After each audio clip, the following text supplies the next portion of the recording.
যোনে যোনে MBBS admission লৈ ল'লে ফাৰ্ষ্ট কাউন্সেলিঙৰ থ্ৰু দি আৰু ছেকেণ্ড কাউন্সেলিঙত ল'ব আৰু আপ টু মানে মপআপ স্টেট ভেকেঞ্চিলৈকে ল'ব। যদি MBBS ফাৰ্ষ্ট ইয়াৰত কি কিতাপ লাগে পঢ়িবলৈ আৰু চবতকে ইজি হয়, তো তাৰে ওপৰত এটা চমু ভিডিঅ' বনাম। যদি চেনেলত নতুন আছে তেনেহ'লে ছাবস্ক্ৰাইব কৰিব আৰু সকলোৰ লগত শ্বেয়াৰ কৰিব।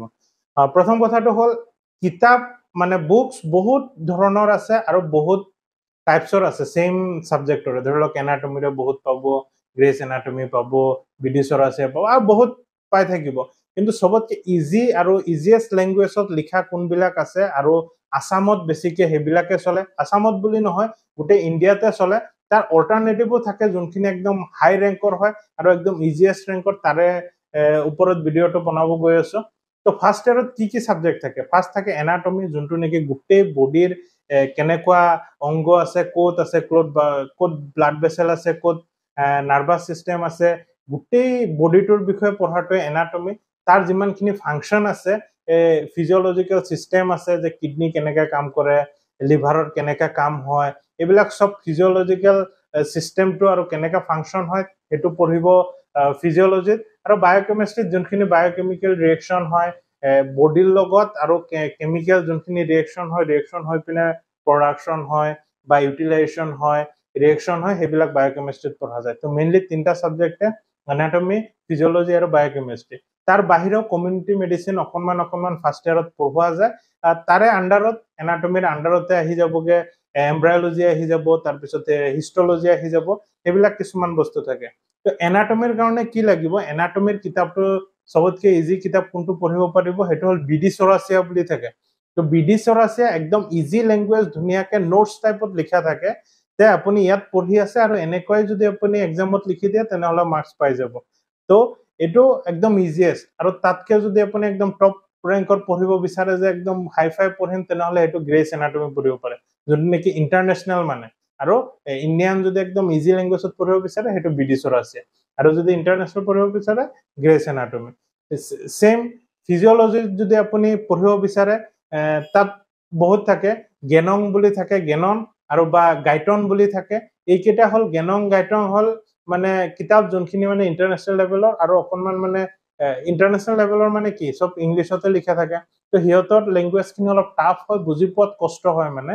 কিন্তু ইণ্ডিয়ান যদি পঢ়িব বিচাৰে চবতকে ইজি হ'লগে মানে একেজেনটো পঢ়ক, একদম ধুনীয়া আছে। আৰু একটা আছে চেম্বুলিংগাম বুলি আছে, সেইটো ভাল হয়, কিন্তু একেজেনটো একদম ধুনীয়া লেংগুৱেজত আছে। আৰু একেজেনটো চবতকে ইজি হয় আৰু এইটো পঢ়িবলৈ ভাল, একদম নোটছ টাইপত লিখা থাকে।